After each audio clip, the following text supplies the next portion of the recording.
Welcome to the unknown, a place where ghosts, cryptids, and extraterrestrials are sought. This is where you'll find answers to questions about what lurks in the dark. This is Periscope Uncensored.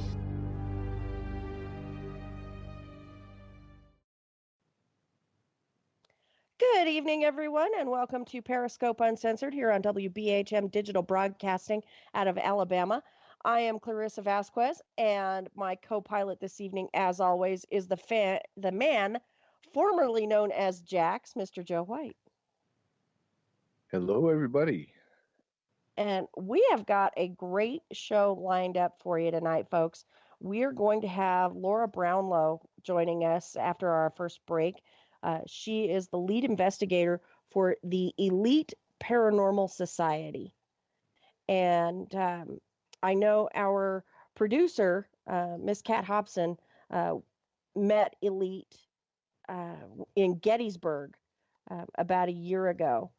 And so she said they are, great people, really, really nice people. And so we are excited to talk to Laura and learn more about her and learn more about the Elite Paranormal Society.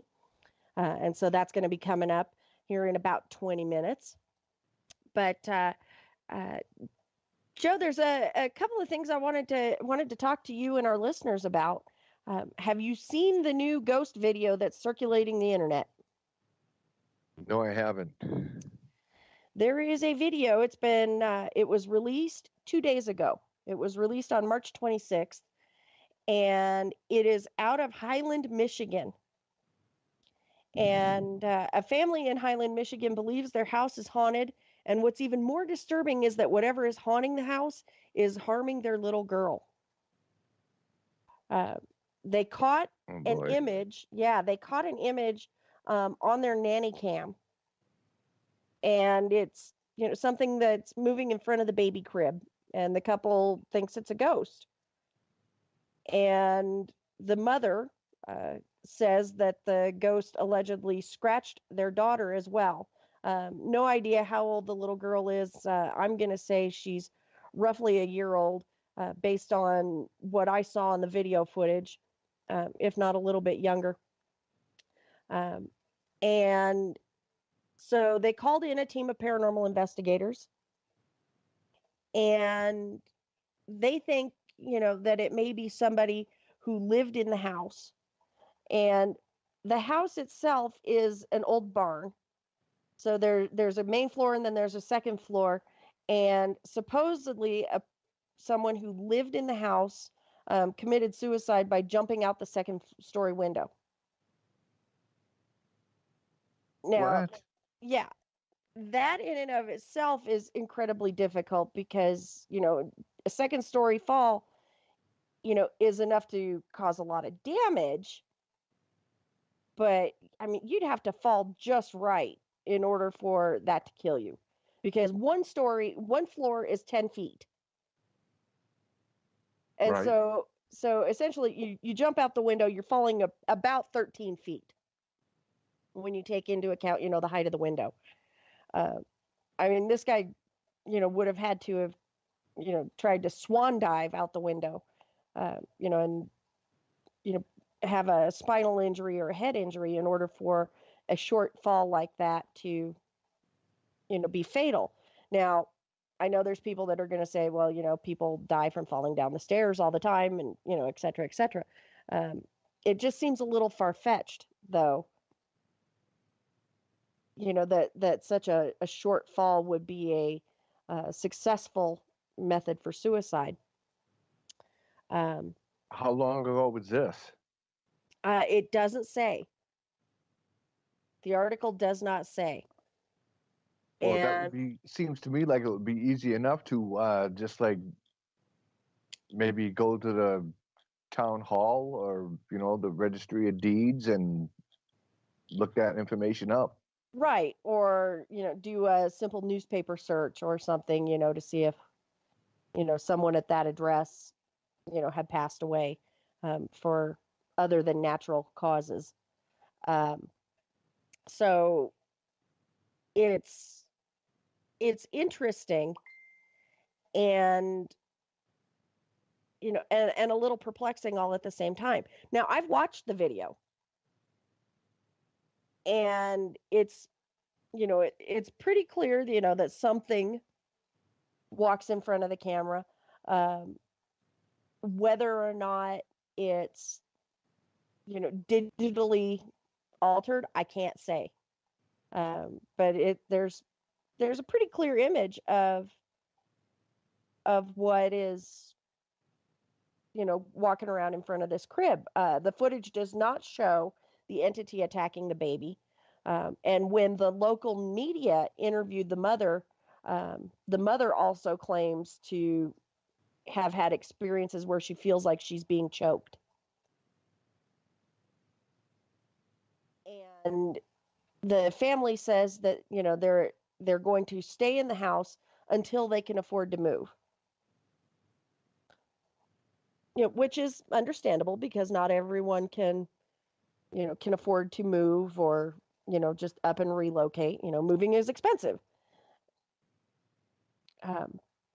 And so I would hope that, for the sake of their child, they get on that pretty quickly. But we will be posting the video and the article on our Facebook page, probably at the top of the hour. So if you want to see it for yourself, you can go to facebook.com/Periscope Uncensored and see that video and decide for yourself. What do you think it is? And, we want to know. Watch the video and then, tell us, do you think it's legit? Do you think it's a hoax? What do you think? And let us know, because, if it's a fake, it's a really good fake. As most of our listeners know, I've been chasing things that go bump in the night for over 20 years now. And usually I can spot something that's been fabricated, really, really easily. Yeah. Same here. So, but with this, I can't tell. So, we want to know what our listeners think.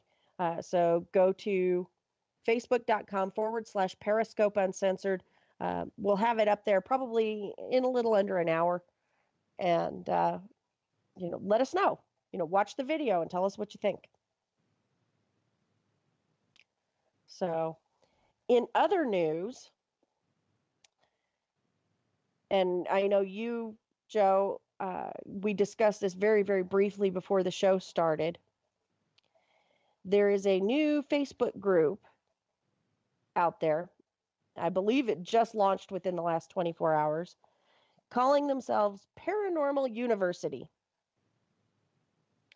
And not to be confused with the other Paranormal University organization that is out there and has been for a while. But this is a discussion group that is calling themselves Paranormal University. And I'm thinking that the name of this group may be a little misleading.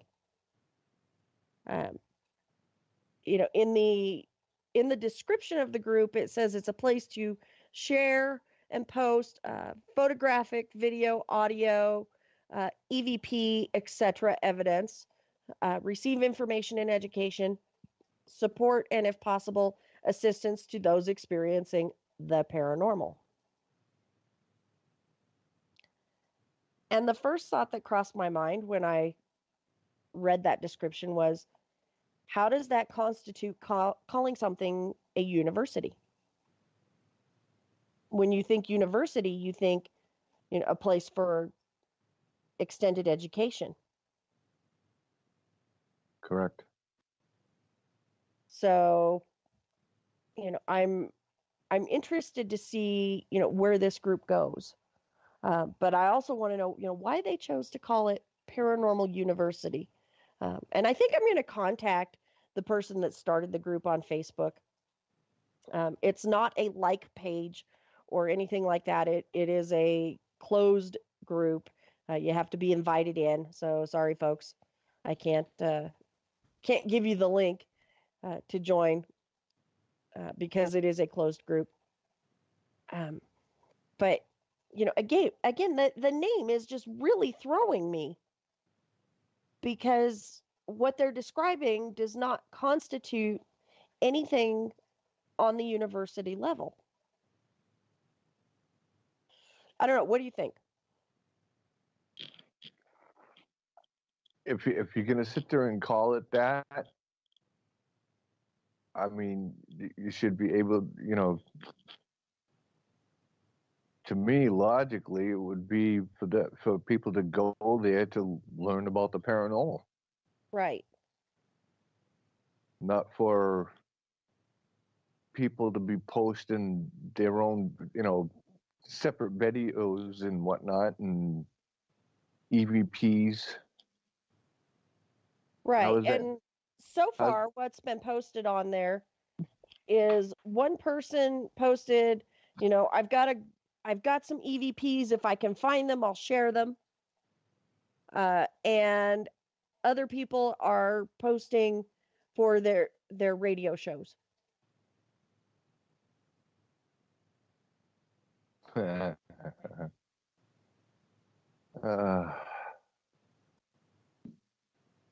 So I'm going, this isn't living up to the expectations with a name like Paranormal University. But again, it appears that this page has only been up for about 24 hours, if that. I'm looking at the timeline right now, and yeah, it was created just about 24 hours ago. So I'm interested to see, where this goes and what happens with it. I may end up leaving the group,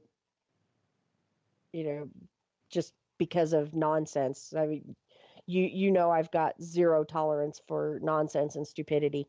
And, if this is, another one of those where, oh, I experienced this when I was 5, or, I took this photo, of my son, and, I believe it's my dead grandmother in the picture, and it's this giant dust orb in there, I'm out. I don't want any part of that. I mean, I've seen pictures where people sit there, the daylight photos in a graveyard, and right. then the people, and then it would be like, okay, you see this, like, it's almost like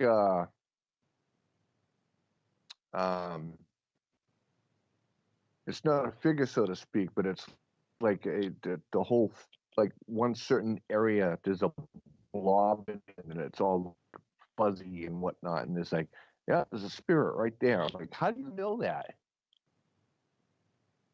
Right.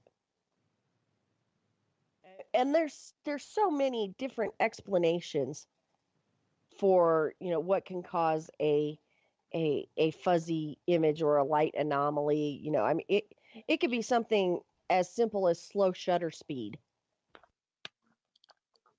or an unsteady hand when you're taking the picture. Right. It depends on the camera that you're using and the lighting conditions, and and again, the shutter speed. If you're using a higher tech camera, it's going to have a faster shutter speed, so some of that blurry is going to be eliminated. But if you're using a little cheap camera, or even an old 35 millimeter, or let's really date ourselves, a 110, then those images that have the blur in them are not going to be credible, because there are so many mechanical explanations for what could be causing that. So, and in the chat room, there was a comment um, about Paranormal University, asking if there were instructor level members. As far as I know, it's just everyday people. There are no instructors that I'm aware of. And then there was another comment that said there should be mentor members, such as with the group Supernatural and Paranormal University. So I agree.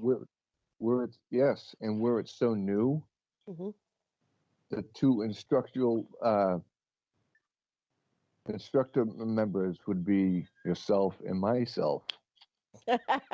Right now, as far as we know. As far as we know, we don't know who all is part of this group, and again, it's only been around for about 24 hours, so we don't really know the full objective, although that should have been posted on the page from the jump.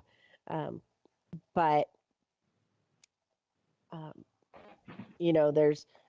there are no lessons or anything like that's in the works as far as I know, because that was not announced.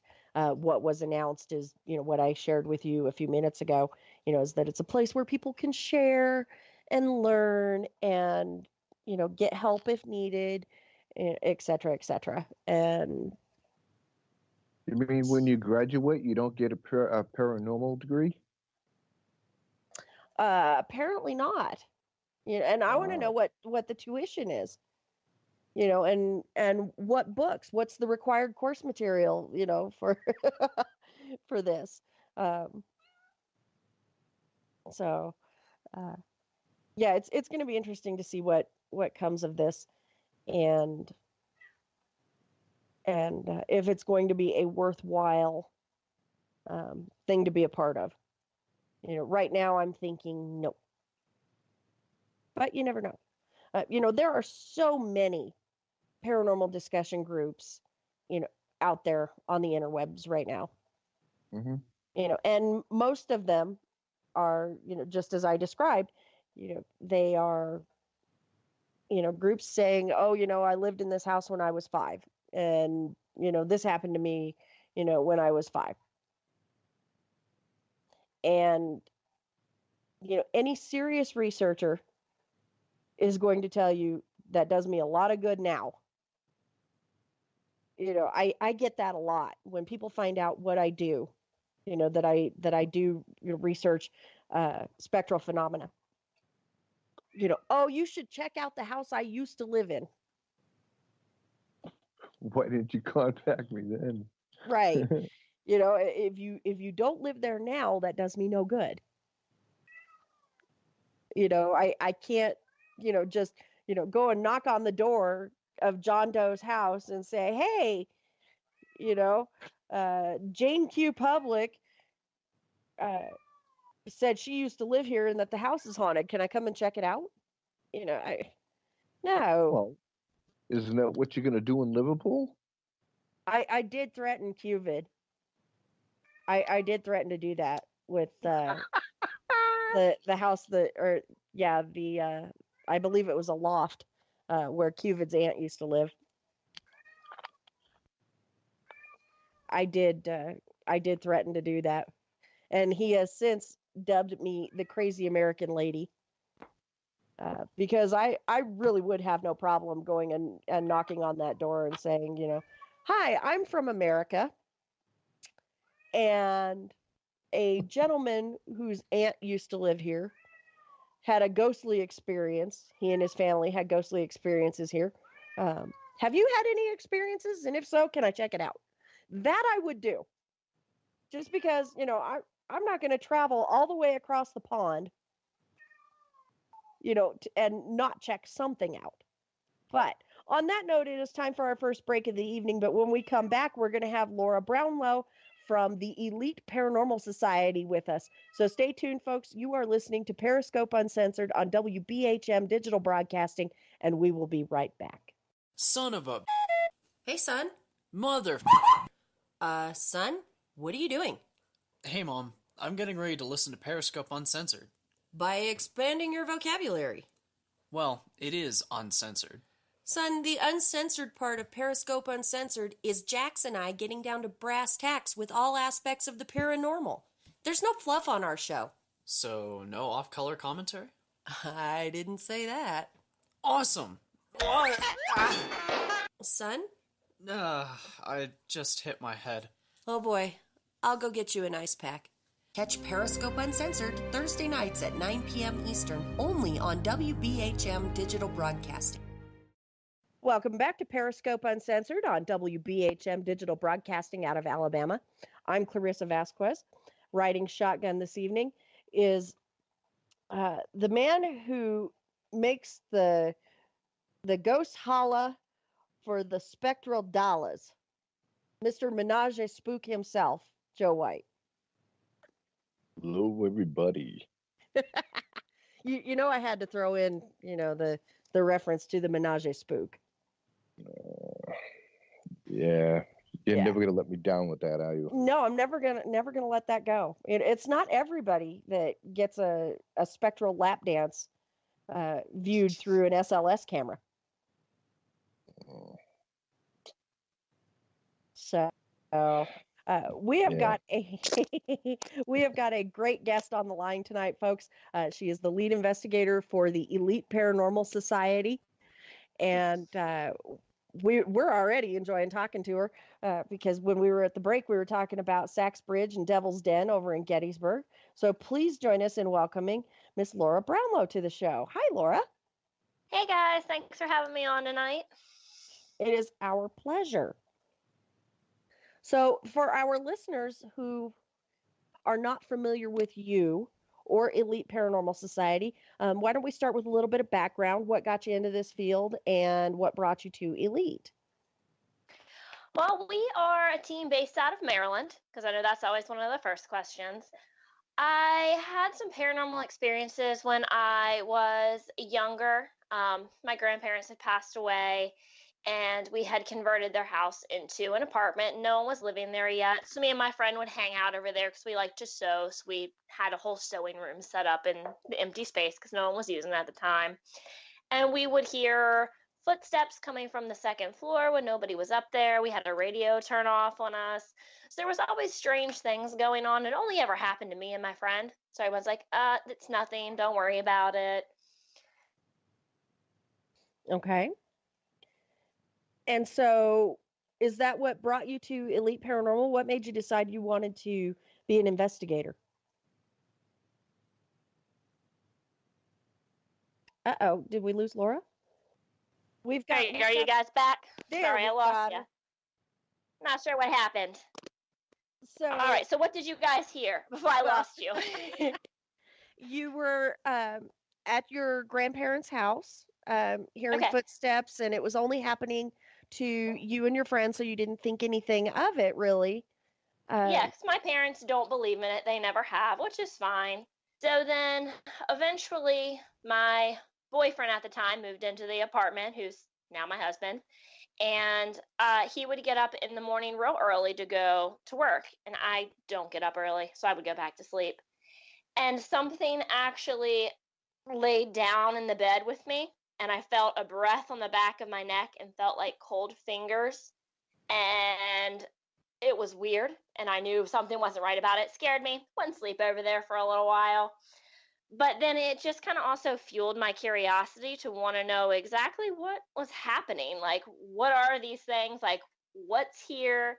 And then it was also during the time when all the TV shows and everything started coming out, and I always had a fascination with the paranormal.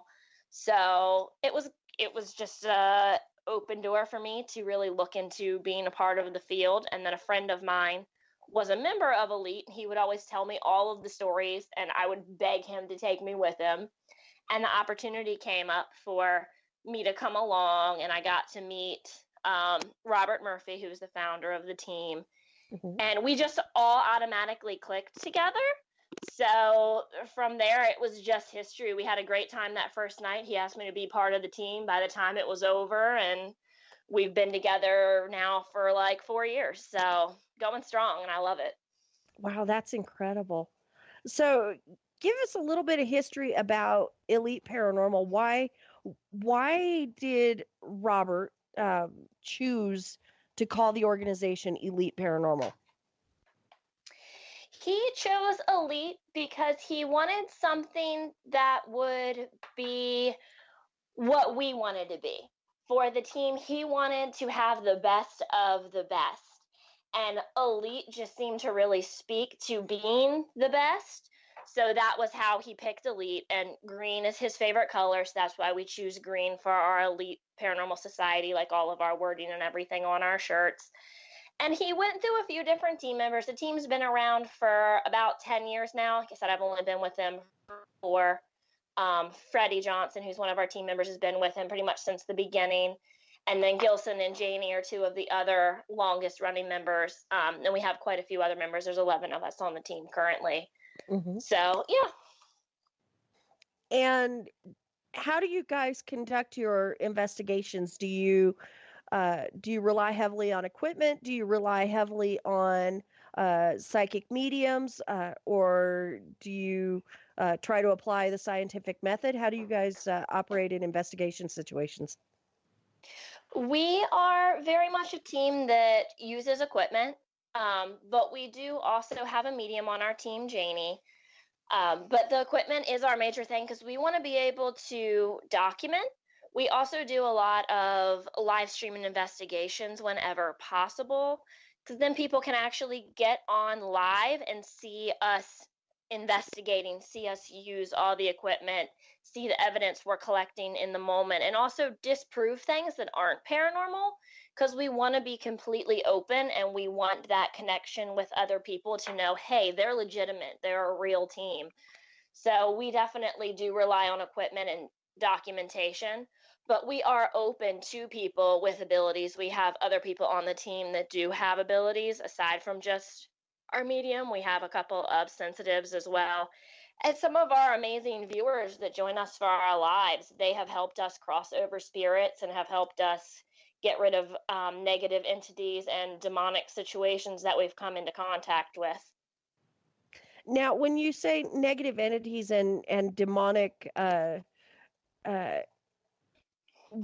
what is your criteria for determining that something is demonic as opposed to just a malevolent or mean entity? It just kind of depends. We have to do a lot of research and we speak with the client because we do mostly residential. We don't do a lot of the big name investigations. Like the only one we've really done is Moundsville. But we'll talk to the clients, we'll get all of their information, and we'll find out what they're experiencing to put together what it might be that we're coming into contact with. When you're dealing with people being pushed or them hearing scary voices or feeling uncomfortable, that can just be an angry spirit in the house, just the grumpy ghost, as we like to call it, that's trying to scare them and get their space back.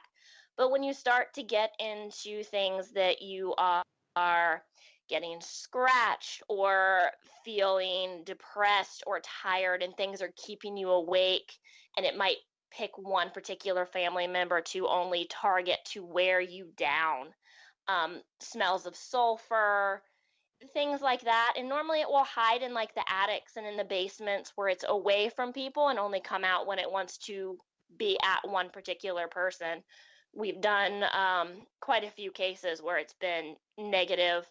We did one that was a demon worshiping cult, that the spirit was a negative energy, but it wasn't actually a demon. It was someone that had sold his soul to the devil. And we had documentation from research that there had been sacrificed cats in the house. There had been a witch that had lived there. There was a pentagram that was painted on the floor that the people had tried to remove, but they just painted over it. So it technically was still there. So there was a portal within the house that things were coming through. So there's a lot of research that goes into it, and there's a lot of questions that we have to ask to really deem what we are going into. Okay.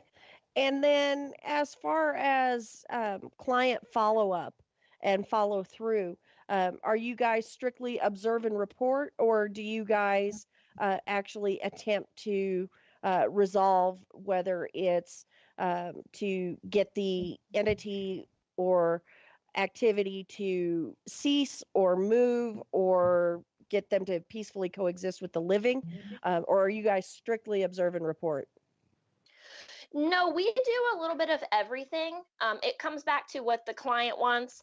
Sometimes when they think that it's something evil or malevolent, we had one case where there was a child and she was seeing this scary burning man that would come into her room. And it actually turned out that it was a friend of her father that had passed away in a car accident, and he didn't know that he was showing himself that way to the little girl.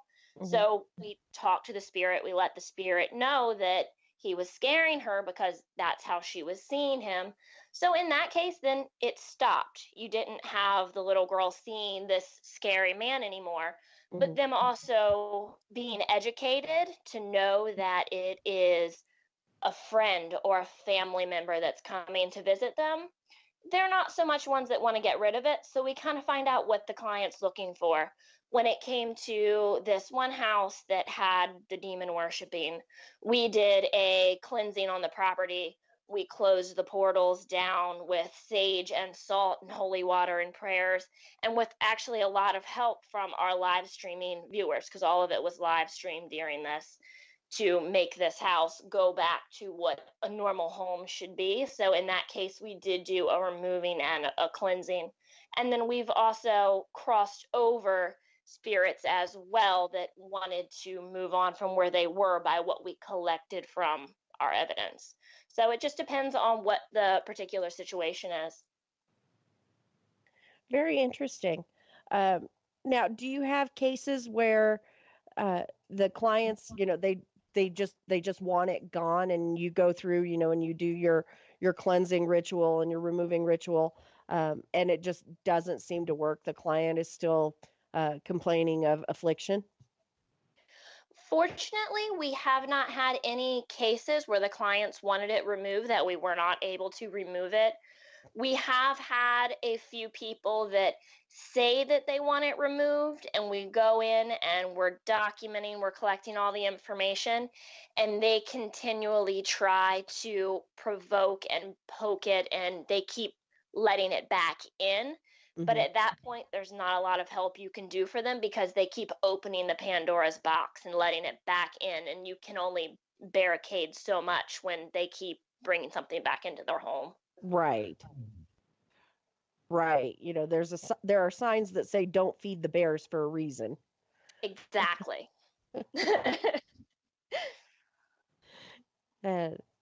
So, now, what would you say then, given that you've been with Elite for 4 years now, what is the most compelling piece of evidence that you have collected or experienced during your tenure with Elite? I think my favorite piece of evidence that I collected was at a client's home. We had gone in because they were experiencing paranormal activity and they were afraid. They were getting screaming voices coming through their doorbell, because they have one of those fancy doorbells that records and like you can hear everything that's happening. There was this weird screaming. They were seeing shadows. They were hearing lots of different things, but most of it was outside of their house. They had called us in to find out what was happening. So we did our investigation, and when I was reviewing the evidence for it, we were in the backyard, myself and two of the other investigators, and we were just starting to walk out to our spot to investigate.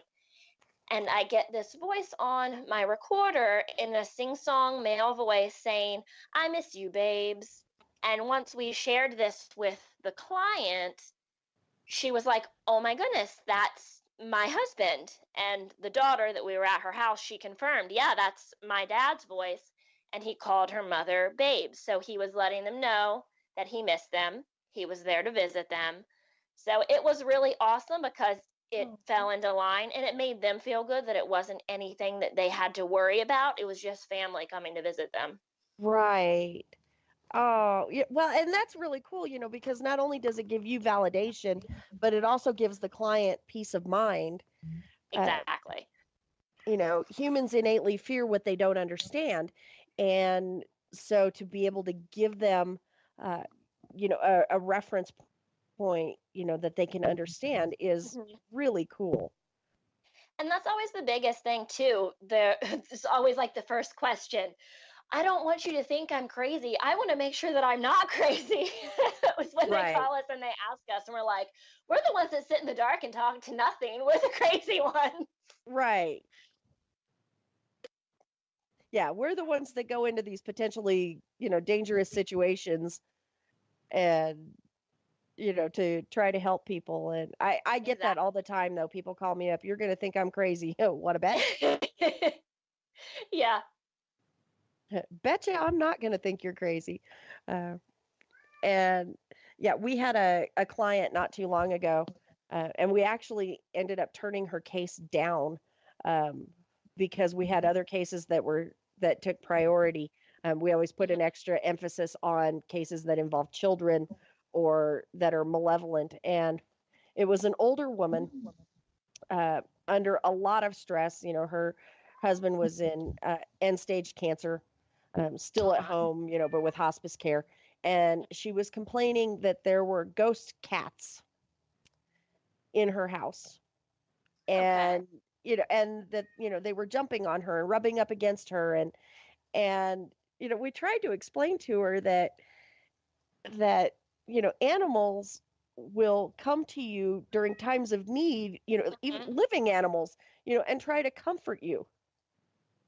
And so maybe instead of wanting these ghost cats gone, maybe you should embrace the fact that these spectral cats are trying to bring you comfort. And no, she didn't want any part of it. She wanted us to go in there and get rid of it. She didn't even want an investigation. She just wanted us to go in and get rid of them.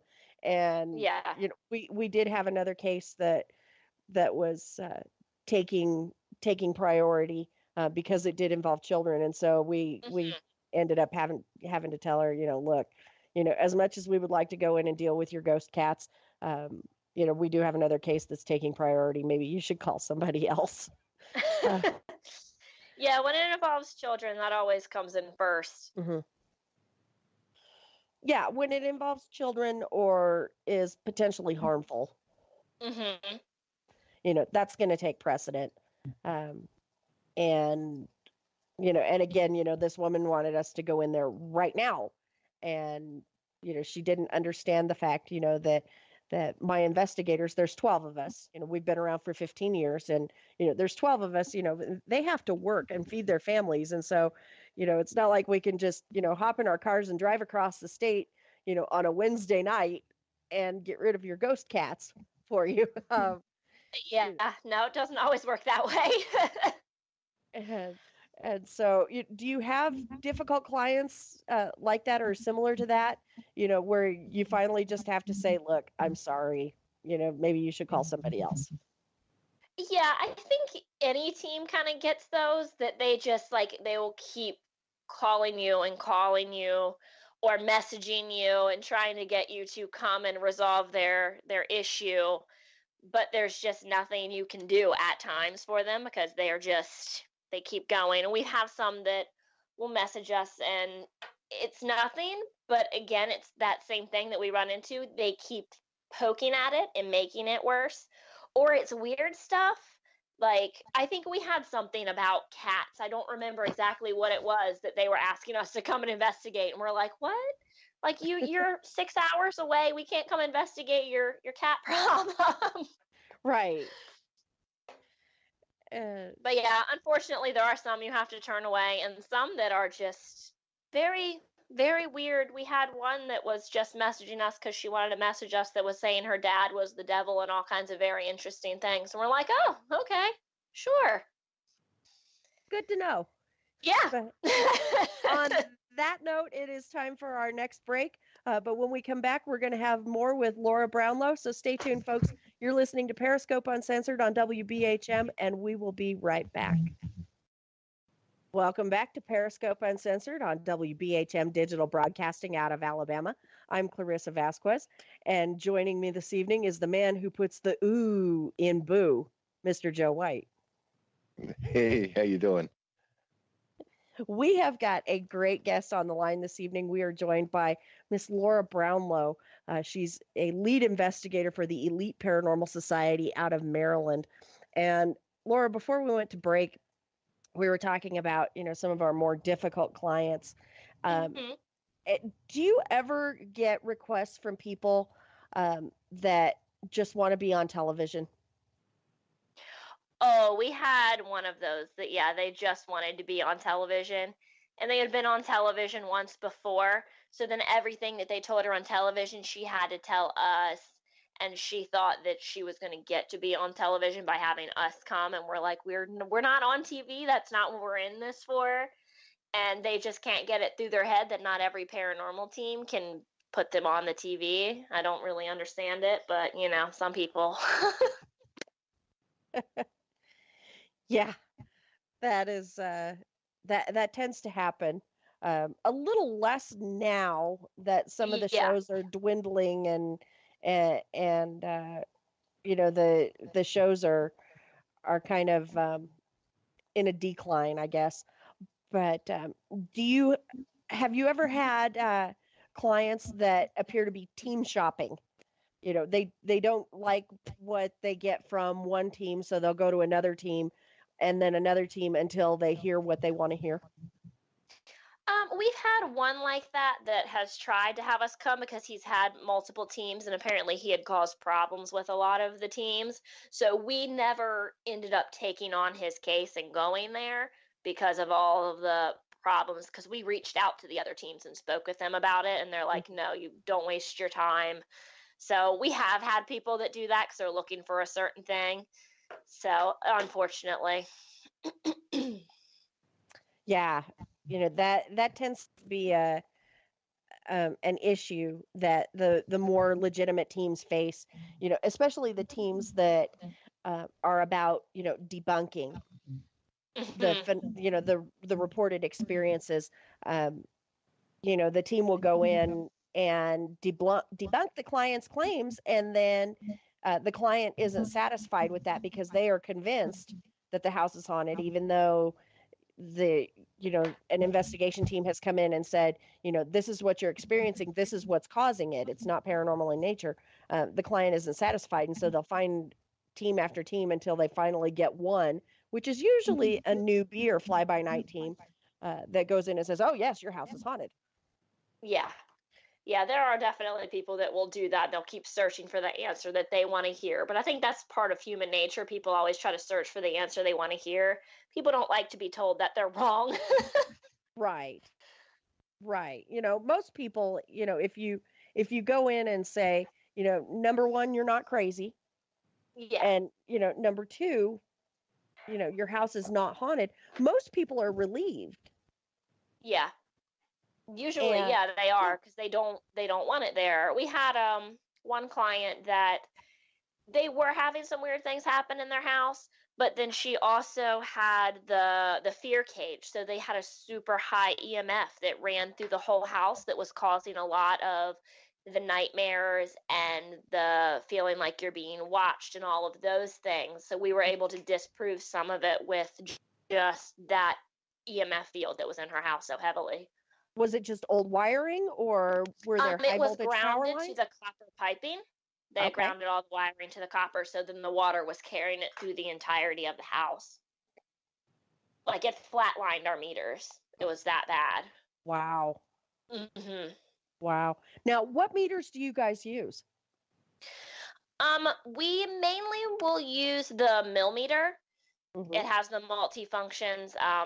My particular one has the shadow detector in it, has flashlight, temperature, EMF detection, and the REM pod. Whenever we go in to do a client's home, we'll always do a baseline reading. So me and Stephanie, one of the other team members, when she's there with me, while they're setting up all the cameras and everything, we'll go through the whole house and do a baseline with the EMF detectors so we can see if there's any high EMF throughout the house. Right. So then we know if there is, and then we also know if there's any spikes that are unusual from just starting out of what the baselines are. Right. Now, when you guys do your baselines, do you just do a general sweep or do you actually do a grid? We will sweep an entire room, so we'll go all the way up and down all of the walls. We will check the floors. So it might not be an exact grid, but we cover the entirety of each room in the entire home to make sure that we don't miss anything. Excellent. And do you also look into the geological composite of the land that the structure sits on? We try to when we do the research. A lot of times it's a little bit harder to find that information, Hmm. but we try to collect all of the research that we can on the locations that we go to. And when we do collect that information, normally it's just the researcher and our founder that will have it. So the rest of us aren't just focused on one particular thing. Like if they know that a child died in the house, we're not just focused on it being that child, that we don't try to communicate with anything else there. And Hmm. then after we get to the halfway point, then they'll share the history information that they found with us. Excellent. That's a really good idea. We had one case that we even came in blind. The client told us nothing except for paranormal activity was happening. And then we were doing our live stream investigation because they gave us full permission to do so. And the people that were viewing the live stream were giving all of this information. And we didn't know if it was true or not because we hadn't been given anything. And the homeowner was watching and they're like, that's true and that's true. How do they know all this stuff? So then after that, when they were just floored, and then they told us some of the things that were going on in the house, and then what we were being told lined up real well. So it was really cool. When you do your live streams, do you divulge the address? No, we do not. That is the only thing that we will lie about. We won't tell them where we're actually at. We Mhm. will give the places names, like we'll be like, oh, well, this is the Maple House and this one is the Well. And we may lie about even what state we are in so nobody can come and find the client's house because their confidentiality is the most important thing. We never share that information unless it is a place that once publicized, then we will share it for them to have the tourists or whatever come. Excellent. Yeah, that's great. And, I know I like to, on occasion, go into a location blind. Joe and I had the privilege of investigating together last August the S.K. Pierce Mansion in Gardner, Massachusetts. And, everybody that was there on the investigation, they were researching the mansion and I had to keep telling people, don't tell me. I want to go in blind. I don't want to know about the reported activity. I don't want to know which rooms are the hottest. I don't want to know anything. I want to go in blind. And so Joe had the history of the location and he knew, what activity was supposedly happening where, et cetera, et cetera. And I didn't. So it was two completely different experiences, at the same location on the same night. And Yeah, so, it's definitely a good way to do it. mhm. Yeah, it was really cool, to have, to be there at the same location at the same time, conducting, uh, the same techniques and the same practices, but having two completely different experiences because he had knowledge and I didn't. I went in blind. And so, for me, it made it that much more exciting. And it also validates a lot more when you don't know, but then you collect something that matches up with the actual history. Right. Right. And, I did have one experience, I was using the SLS camera, which I'm not completely sold on yet, as most of our listeners know. I'm still working to debunk it and the technology because I think there's a lot of false positives Definitely. affiliated with that piece of equipment. But I did capture an entity downstairs in the basement and actually followed it with the camera, which anybody that's used an SLS knows that most of the time, if you move the camera, even a fraction of an inch in any direction, the anomaly detected will disappear. Yeah. I captured the entity crawling on the ceiling, crawling across the ceiling, and I was actually able to track it with the camera. So I followed it with the camera as it moved across the ceiling, and come to find out, that there is actually a lot of activity reported in the room where I captured that. So for me, that was a little bit of validation. Oh, that's amazing. Yeah, I'm not so much sold on that because of all the reflective surfaces, and people are pointing at reflective surfaces being, oh, look at this. I'm like, yeah, it's yourself. Stop pointing at that. Its arms are up. It's you. And people don't want to hear that. They don't want to hear that it's not correct. So sometimes it's hard to get through to people. Yeah, and it's the same with the thermal technology. You know, if you're if you're using the thermal imaging camera and you detect an entity, you really need to look at the size and the shape of that, and does it resemble you or someone else in the room? Because your body heat can reflect also. If you've got glossy paint on a wall, it's going to reflect. And behind the wall, are there hot water pipes behind the wall that you're seeing that you're thinking it's a person and it's just the way it's coming through? So yeah, you definitely have to look into all of those things. Right. And a lot of people, fail to acknowledge that aspect of it because they rely so heavily on the equipment and the technology. Oh, I'm getting an EMF reading, there must be a ghost present. Or, oh, my SLS camera detected an anomaly, there must be a ghost present. So, that's a downside to some of the technology that, that is available to investigators these days. And, I will even go so far as to go old school. And instead of an EMF meter, I'll use a compass. And yeah, I had one of those. And then I think a ghost stole it because I haven't been able to find it. They didn't like it very well, I guess. It just disappeared. Well, let me tell you, there is nothing cooler than being in an investigation situation, and you're hearing things or seeing things, and then that compass just starts spinning. I'm gonna have to buy another one because that would be really cool to see. Yeah, and again, I'm dating myself. That's like really old school. That's pre-EMF meter. Using a compass.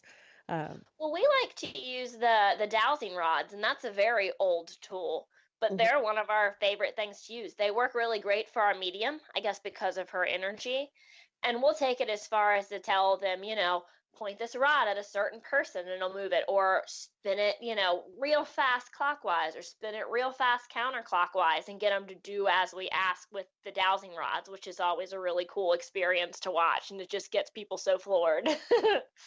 Now, when you're using the dowsing rods, how do you eliminate the subconscious operator manipulation? Well, for them, it's the way you hold them, because obviously it's going to be hard for people. You're obviously going to shake, so they're going to move a little bit. But we have even taken to blindfolding our medium and then having her go through and get them to move.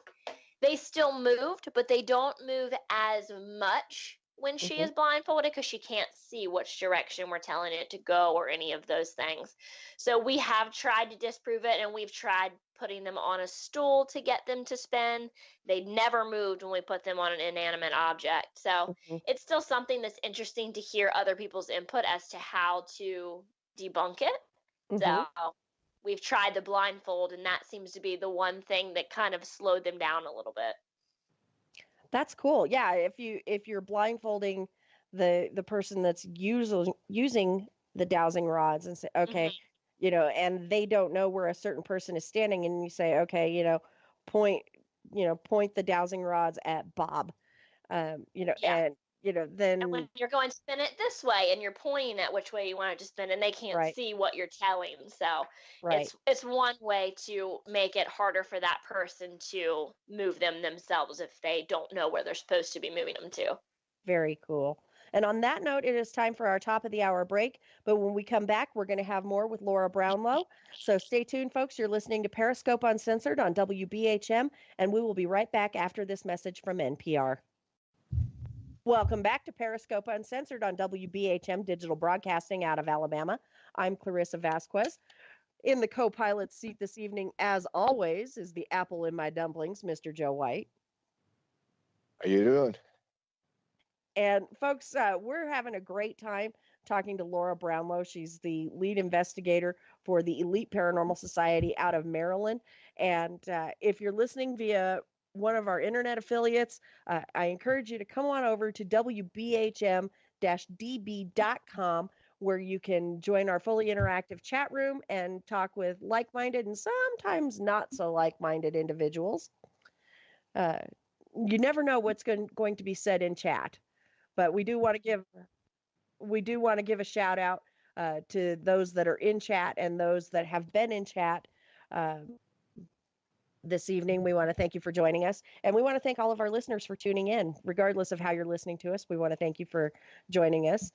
And so, Laura, during the break, we were talking about, some of our really, cool and interesting experiences, people being tossed and or knocked over, or in Joe's case, knocked down a flight of stairs. Have you guys had anything, really super cool and exciting happen like that over at Elite? Personally, to myself, no. I've gotten sick a couple of times that I've had to remove myself from the particular room.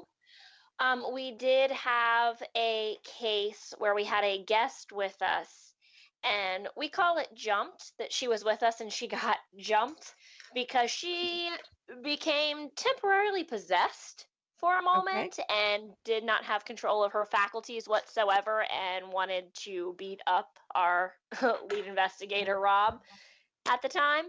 So we did have that happen. That was pretty crazy. We had to get her out of the attic and out of the house. And then once we got her out, she didn't remember any of it. So that was probably one of our craziest experiences. Wow. But yeah. That's insane. Yeah, and it was out of nowhere. Like, we're trying to cross over Spirit, and I guess it got mad, and it just came all the way across the attic. She said she was sitting next to me. She told us that she saw something dark. It rushed across, ran past me, and then just ran into her. And she said it was like having sharp daggers inside of her head, and she doesn't remember anything that she said. Rob got up real quick once he realized, because Jeremy was on the camera and he could see it, because we're all sitting in the pitch dark. We can't see. Rob gets up and comes over to her once he realized what's happening. It's like starts to put holy water on her and say a prayer. And she like swats his hands away because she had curled up into a ball, but then she like just straightens up, swats his hands away. It's like, not even. And he's like, what? And then realized that it wasn't actually her reaction, because then she rolled back up into a ball, and he's still like trying to get her good, and finally gets her to stand up, and you can just see all like the muscles in her arms and all the veins were popping out of her arms, like she was going to fight. It took 3 people to get her out of that attic and out of that house. So it was definitely an interesting experience. Would you say that that's the most frightening experience you've had during your time with Elite? Probably, yeah. We've had other things of people being scratched, being bitten. Jamie, our medium, passed out at one of the locations because whatever was there was trying to split everybody up and get people singled out. And she just totally fainted, and 2 of the other investigators caught her before she hit the floor. But yeah, those some of the crazy things. Jamie, poor Jamie, being a medium, I don't know why people will say that they're the ones that are supposed to protect us, so we have to protect them because they're the ones that can see and hear more of it. She's been hit, she's been bitten, scratched, passed out, strangled a couple of times. Like, so many things happen to that poor woman, and she still goes for it every time. She's a trooper. Wow. See, when we were at S.K. Pierce Mansion, after I went down the stairs, a week later, there was a bruise on my right forearm that looked very similar to like a handprint. You could see the fingers. Oh, wow. On the forearm of my right arm. Now, when I went down the stairs, I went down sideways, and I went down on my left side. I went down the first step, and then I was just gone. My feet never hit any of those stairs on the way down. But one of the claims in there was that there were at least 2 children that died in the house.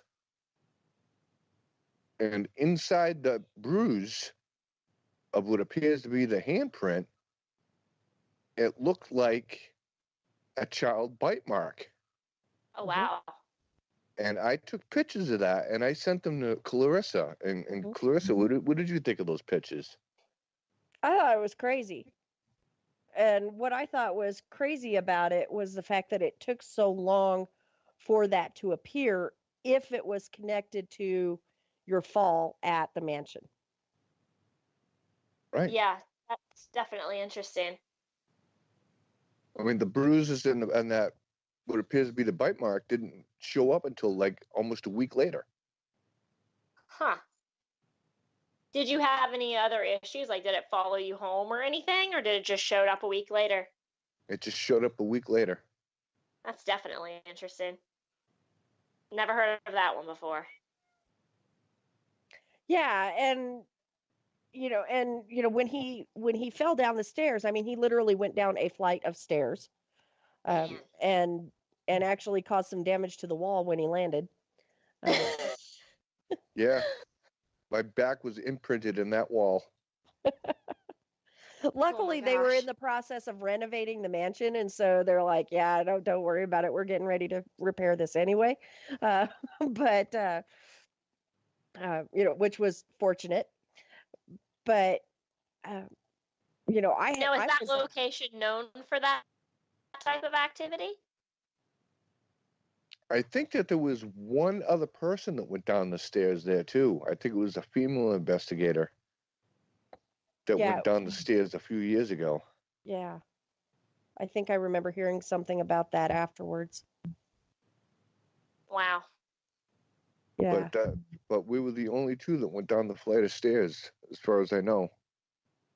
But that place was very interesting. Sounds like it. Because on the second floor, we were on the third floor. We were coming down because Clarissa and I, Clarissa was there. It was a joint investigation. She had her team there, and I had my team there when I was a part of it. And what happened was we were on the third floor. We were coming down, and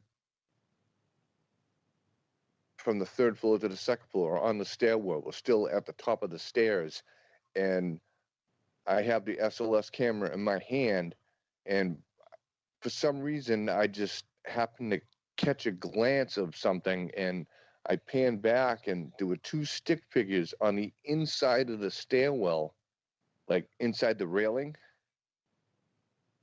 and there were small figures. Mm-hmm. So I'm thinking to myself, these must be the children.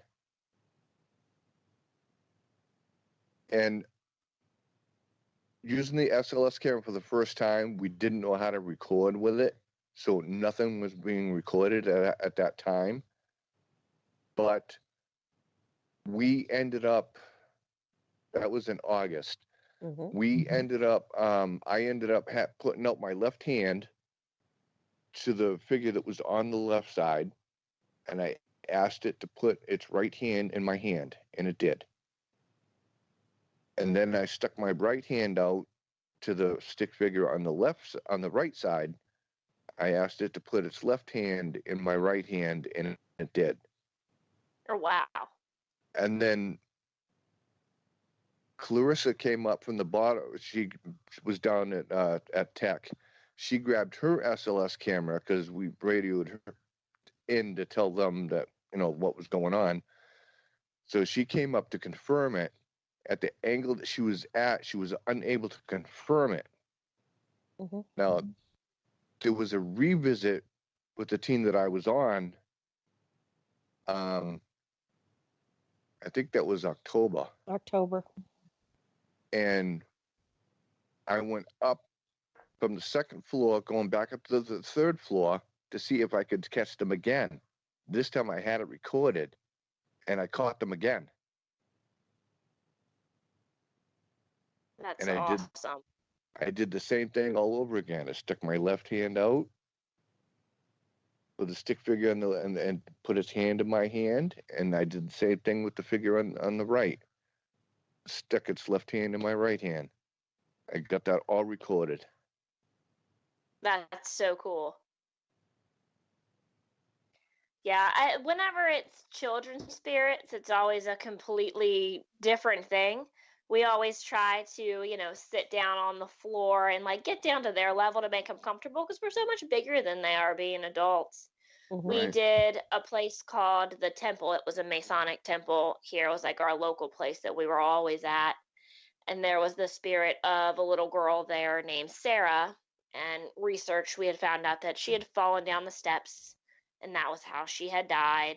And I had brought a guest with me that was my best friend, and she had never done ghost hunting or anything. And she's like, I want to come. We're like, okay, yeah, you can come along. This place is cool. And we were up there. It was me, her, and her husband. I don't think anyone else was with us. And we're both sitting there on the floor trying to talk to the little girl. And my friend just like gets like overwhelmingly sad and starts crying. And I'm like, what's wrong? She's like, I don't know. I just feel so sad. And then I just get totally struck with it. And we're both just like sitting there crying because this little girl was super sad and she was pushing her feelings off on us. And like you could feel like her like touch your hand, and then she was sitting in my friend's lap. And it's just such a crazy feeling when you can feel their emotions and they physically are like there and you know that they're there. But after that, I had a connection with her. And before the building was sold, we actually went in and I helped her with some other people on our live feed to cross her over and move her on to where she needed to be. And that was a great feeling. That's awesome. Now, we've only got a couple of minutes before our next break. So, based on what you've told us so far, I'm guessing that you guys don't advocate the use of provocation or being negative toward the entities that you are communicating with. Is that correct? No, we never try to provoke because you don't want to set something off and then leave your client there to deal with it. Like, you definitely never want to do that. The only time that we will get a little more stern with a spirit is if we're trying to remove them from the house, and that's usually when we're coming in contact with a negative entity that will be a little bit more pushy with them and be like, hey, you got to go, and then we'll go through all of the steps to remove them. But otherwise, no, when it is a regular spirit, we do not provoke. So then how do you guys react to investigators and organizations that see the use of provocation on television and believe that that's an acceptable method for interaction? It is something that we are very clear about on all of our live feeds or whenever we're doing our paratalks each week. When that subject comes up, we tell them that it's not something that we do. It's not something that we feel that other people should do, but they can do what they want. We can't tell them what to do. But if they are out with us and they're a guest with us and they start to do it, we will remove them from the location. We're not going to let something like that happen.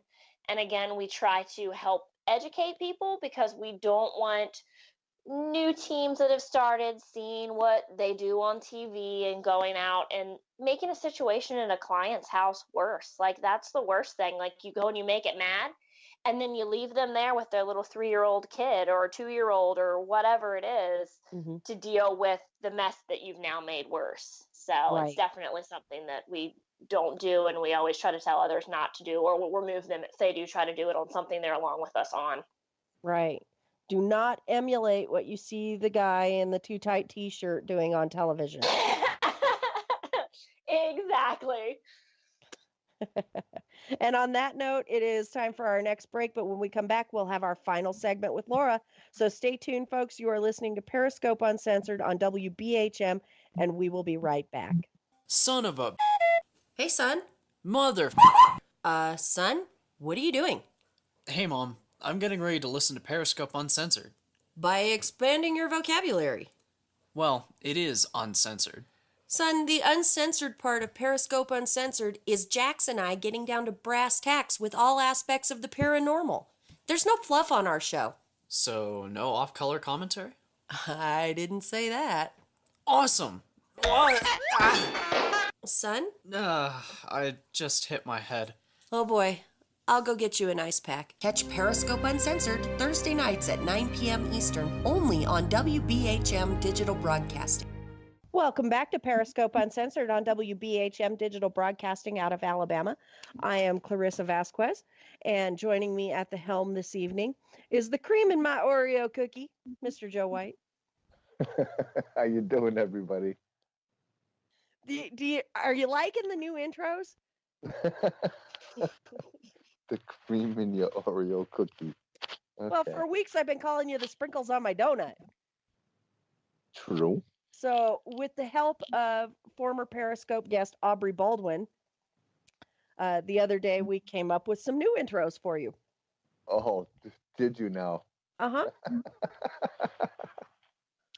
Well, after all, she is the one that dubbed your ethereal lap dance the Menage a Spook. So, got to give credit where credit is due. Aubrey helped me come up with a lot of these new intros for you. Thanks, Aubrey.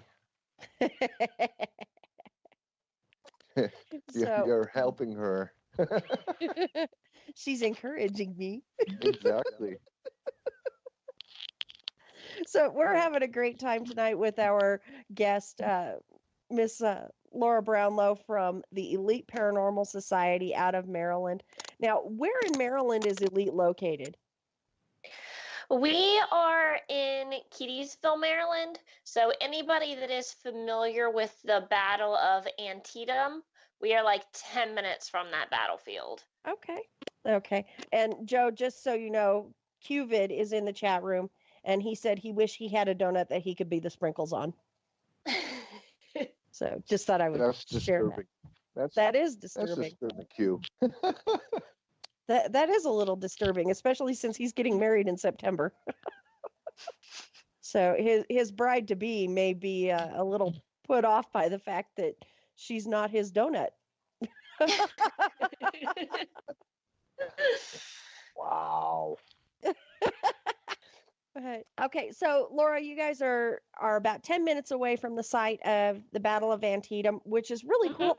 I have actually heard that location is actually more haunted than the Gettysburg battlefields. I don't know if it's more so. I mean, how can you really count the ghosts? But there definitely are a lot of stories, and we've been there often.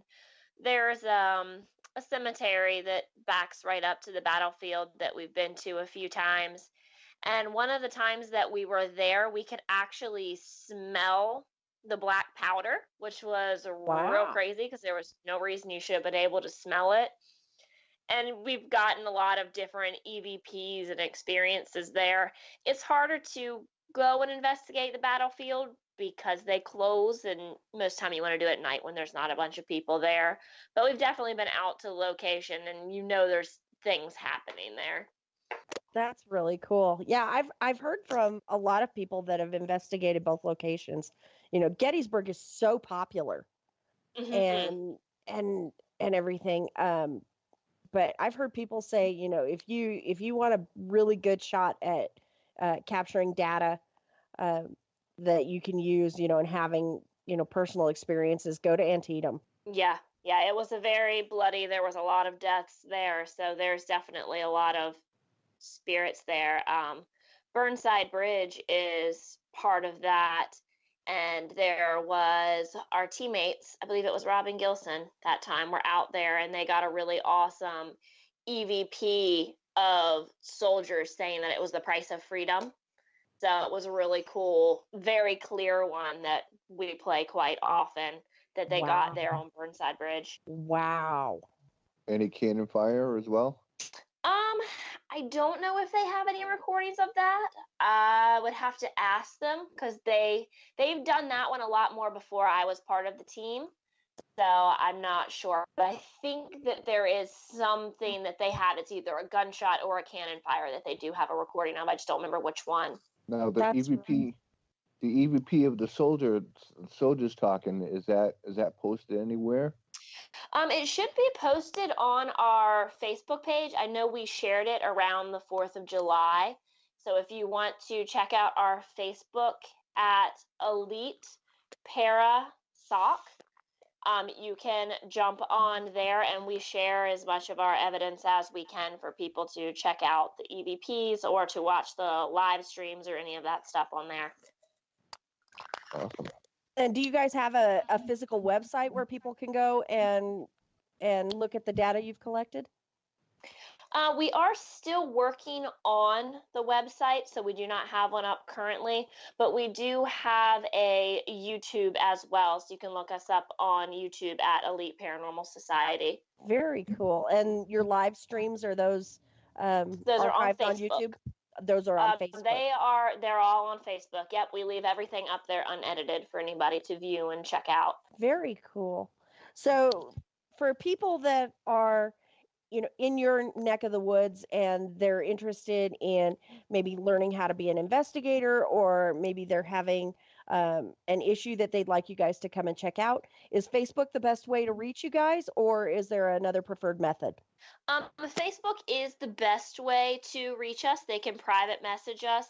Also on our Facebook page, there is a phone number if they want to reach out. That is the direct phone number to Robert Murphy, who is the founder of our team, and he manages all of our cases. So they can feel free to reach out to that. The phone number is 240-626-7408. Excellent. And are you guys taking on new members right now? Currently, we are not taking on any new members, but we're always happy to take on any new cases or people that are just interested in checking out the paranormal. We do have some people that we will take out and give them a rundown of how to use the equipment and things like that, but they can reach out to us and ask us those questions as well. Excellent. And I had another question and it just slipped my mind. That's how exhausted I am. Yep, it's gone. Poof. I hate it when that happens. Let's see, we were talking about website, Facebook, new members, data collected. Yep, nope, it's gone. I was distracted by the chat room, but that happens. So the EVPs that you guys have captured, do you post for the public, the really, really faint ones, or do you only post, what we would consider to be Class A, the ones that are really clear and really compelling? We try to post as much as we can. We are pretty good at being able to amplify them to make them easier to hear so people can hear them. The really faint ones, it's hard for people to know what's being said, so we don't post as many of those. But we try to always share what people can actually understand what's being said. Very cool. And do you post what you believe is being said, or do you leave it up for the listener's interpretation? We'll usually have it looped like 3 times, and for the first couple of times it will just play and not say what it says, but then once you get to the 3rd time, we'll have listed what we believe that it says. Okay. Very cool. Now, when you guys are doing your audio portion of investigating, do you leave it strictly, to EVP collection, or do you utilize a spirit box or devices like that, like a shack hack or the SP, whatever that new one is that I really am not a fan of? We do use the spirit box. We prefer the SB7. There you go. The SB11, one of our teammates does have the SB11, but there's so much going on with it. It's really hard to understand. Sometimes the SB7's a pain in the butt to understand. Right. But we do use the spirit box. We do have a couple of shack hacks. We don't use them real often. Mm-hmm. And we do use, there's one particular app that we use that a good friend of ours, Philip, and Jonathan Garraway both put together, called the ITC Collaboration Pro app, that is all phonetic, so there are no actual words in it, and it's multiple different languages. So we do use that app that they can manipulate and make the words out of. The best thing for us with the spirit box is we can record and we can get the stuff in the moment. You can hear it, but we also are able to go back and review it, and we use Audacity. and we can remove a lot of the white noise and amplify what we're hearing to be able to hear the things that are being said better, because a lot of times you can't hear it through the white noise, or there's more underneath. So once you filter that out, you actually have a lot more evidence that you don't realize that you have. But we always keep the original raw clips so we can show people, hey, this is originally what it was. We didn't change the words. We just took out some of the noise so you can hear it more clearly. Right. Now, you mentioned an app, and that the one you mentioned is not one I'm familiar with. I am not an advocate of apps at all, as most of our listeners are already aware of. But you said this this is the one, only one that we use. you said this one is only a phonetic app. Mm-hmm. Yeah, we know the two people that designed it are a couple of our amazing followers that we have. And it is only available right now for Android devices. So I have it on my phone because I have Android, and I also have it on the tablet that we can use. But it is all phonetics, so there are no words programmed in it, which is one of our biggest problems with apps, because they'll program the same word in it more times instead of just once for each word. But being able to just have the phonetics where they can take the words and put together sentences. We've had full first names and last names come through. I've had it say my name and be like, Laura, it's good to see you. And I'm like, well, that's weird, but that's pretty awesome. So yeah, being able to use that app and have them put the words together. We've had stuff come through in other languages, since it has 13 different languages programmed in it. So we've had to reach out to some other people to be like, hey, we know this is in another language. What is it saying? And we've been able to get them to help collaborate with us to be like, oh, well, that is German, and this is what it's saying.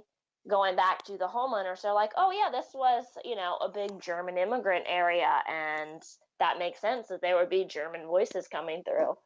So it's the only app that we use, but we love it. I may have to look into that. We have a question from the chat room coming from QVid.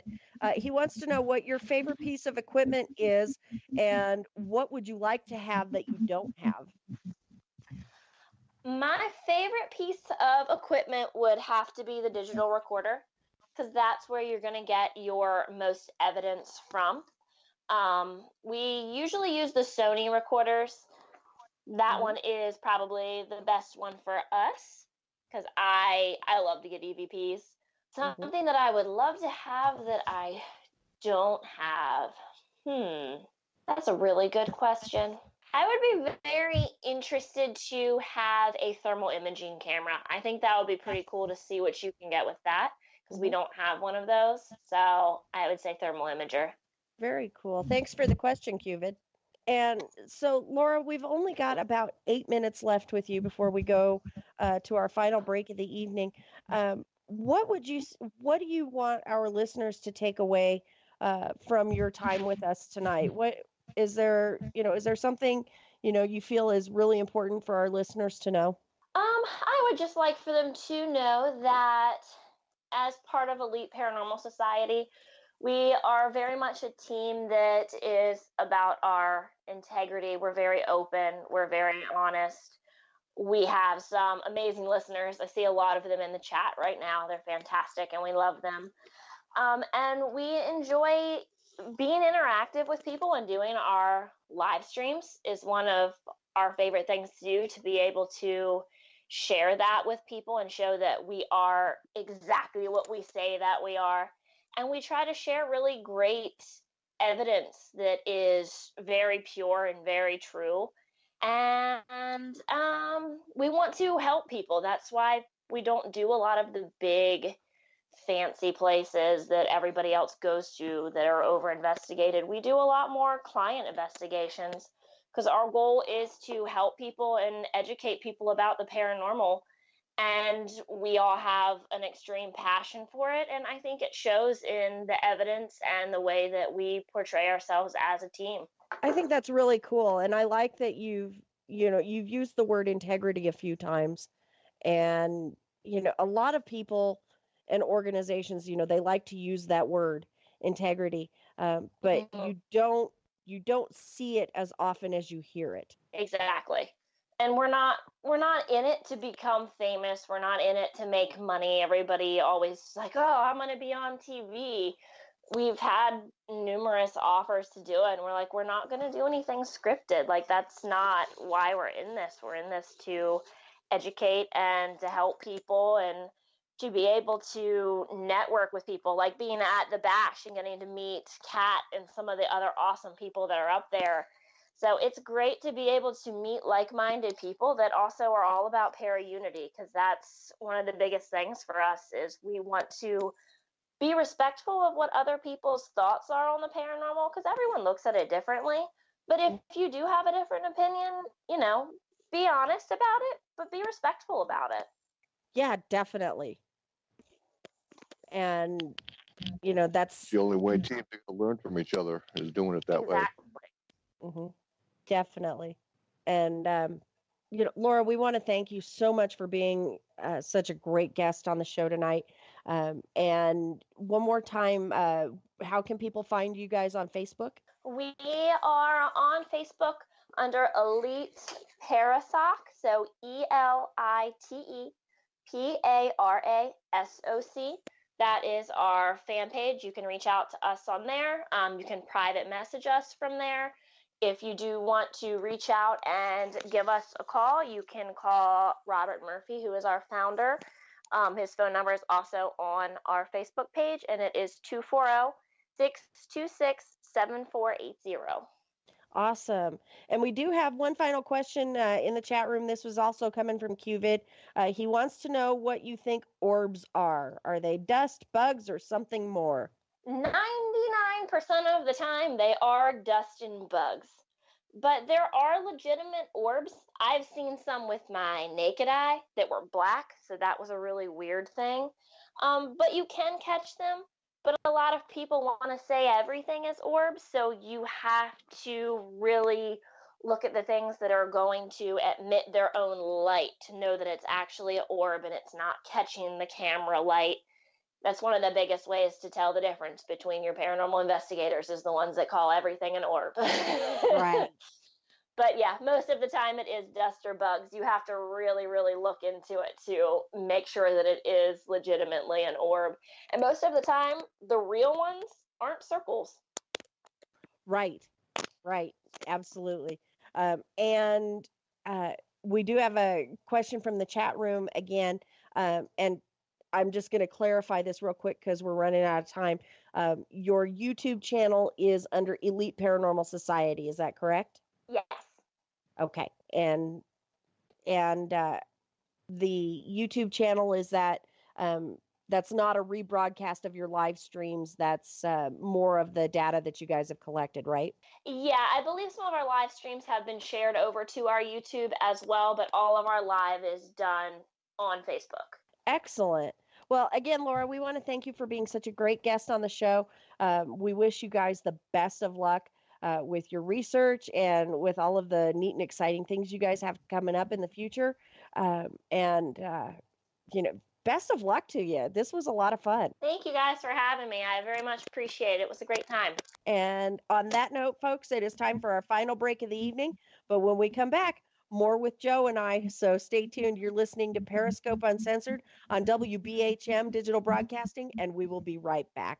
Welcome back to Periscope Uncensored on WBHM Digital Broadcasting out of Alabama. I am Clarissa Vasquez, and riding shotgun this evening, as always, is the man whose voice is smoother than ice cream, Mr. Joe White. Hello. We don't have the girls in the chat room tonight, so I don't know if anybody is swooning when you talk. Cupid. Oh, that's right. Cupid swoons when you talk. What a fabulous show tonight, huh? Yeah. That was amazing.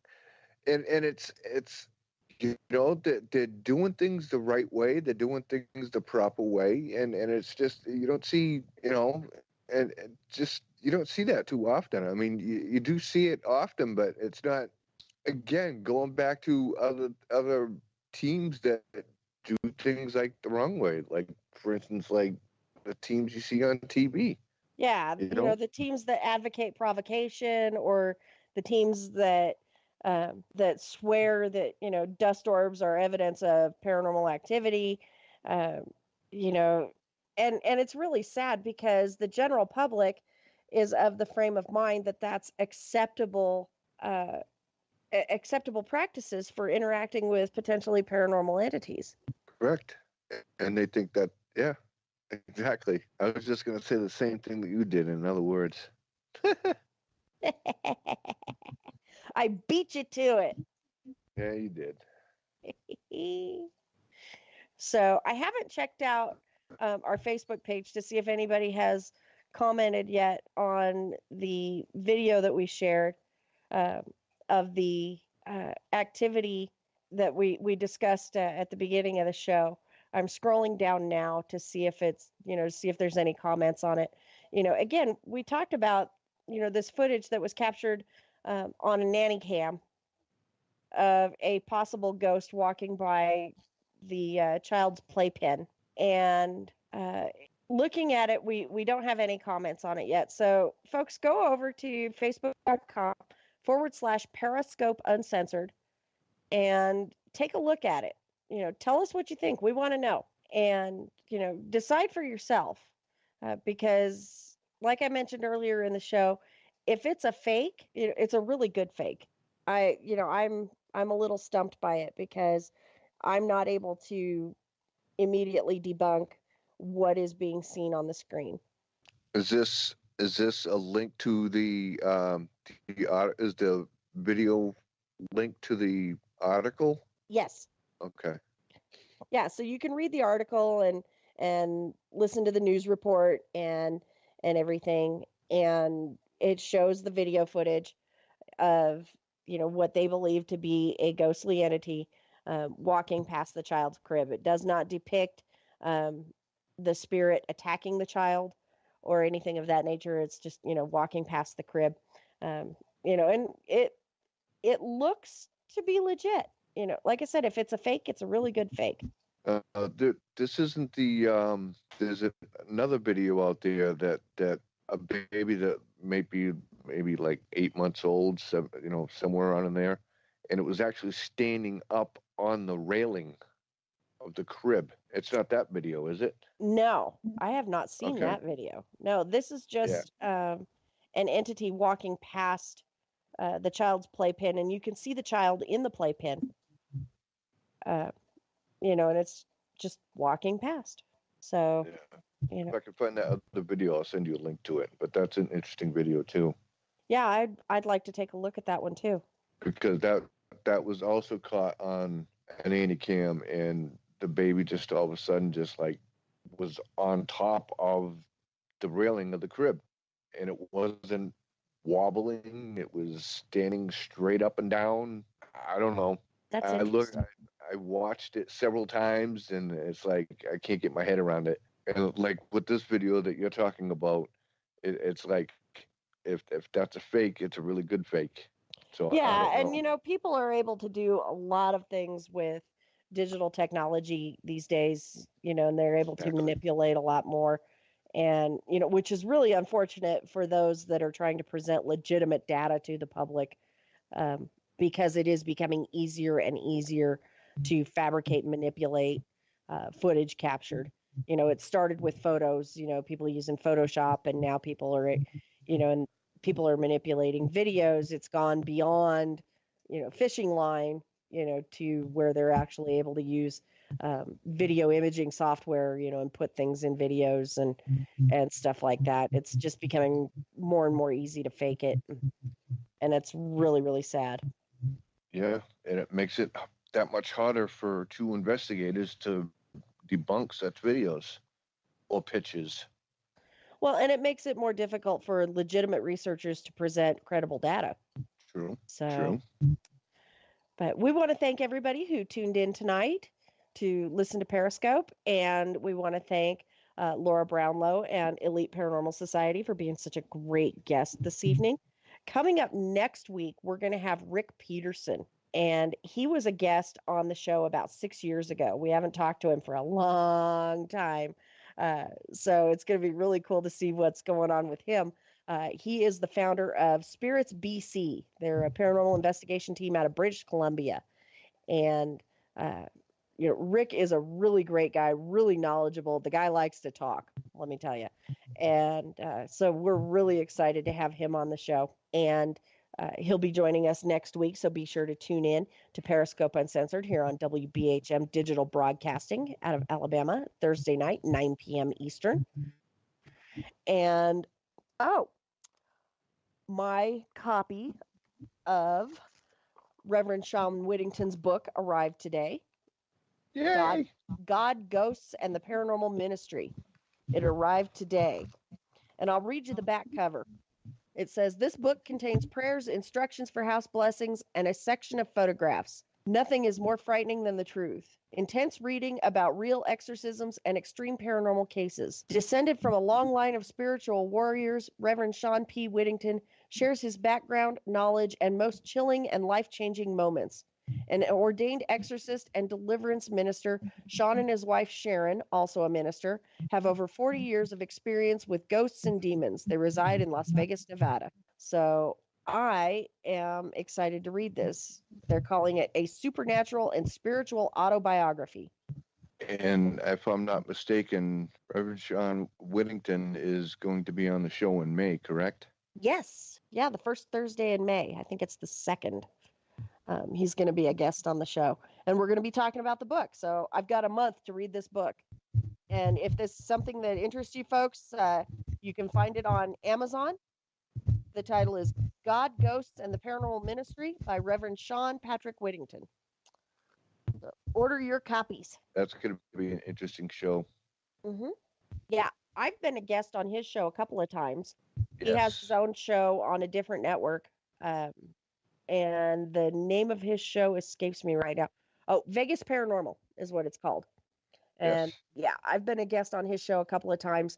And he's another one that really likes to talk. So that's going to be a good show. And I'm excited to talk to him about this book. I'm excited to read the book to see if I need to shift gears or if I can keep going with my own biblical literary project that I've been working on for the last 8 years. So you know what? I think you should keep going with it anyways, regardless, because it's your opinion. It's what you think, and that's what you wrote down on paper. Well, it's more than just my opinion with as far as my manuscript goes. My manuscript is, the facts as they are written in the Bible, in the current rendition of the Holy Bible, both the pros and the cons for the existence of ghostly phenomena and the interaction with ghostly phenomena and whether or not there are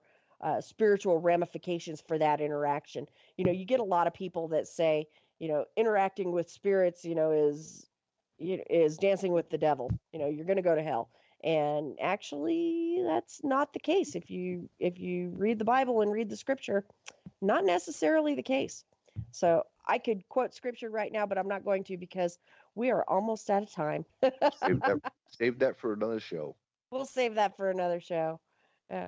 Anybody that is really interested in it, though, can find a lot of my interviews on other radio shows. I tend to get a little preachy. Because I too am an ordained minister. I'm a seminary educated ordained minister. So I can quote the scripture and explain, what is being said and what is being taught, a little better than, some of the fly by night quote unquote ministers, who went on to, the internet and, put their name in a database and got a certificate in the mail saying you're now a minister. But having the Rev on the show it's going to be good. We're looking forward to that coming up in May. Awesome. So we've got a keyboard warrior going on. I hear somebody like frantically typing. That is so funny. Usually it's me that's doing all the frantic typing. Yeah, it's our producer Kat. We know what she's up to. And on that note, folks, we have come to the end of our show, but we want to encourage everyone to tune in next week when we're going to have Rick Peterson on from Spirits BC.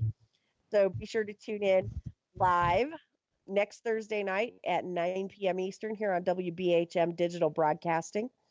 And so for myself, Joe, Kat, the WBHM family of hosts, we want to wish you all a very, very happy evening, and may all of your ghosts be friendly.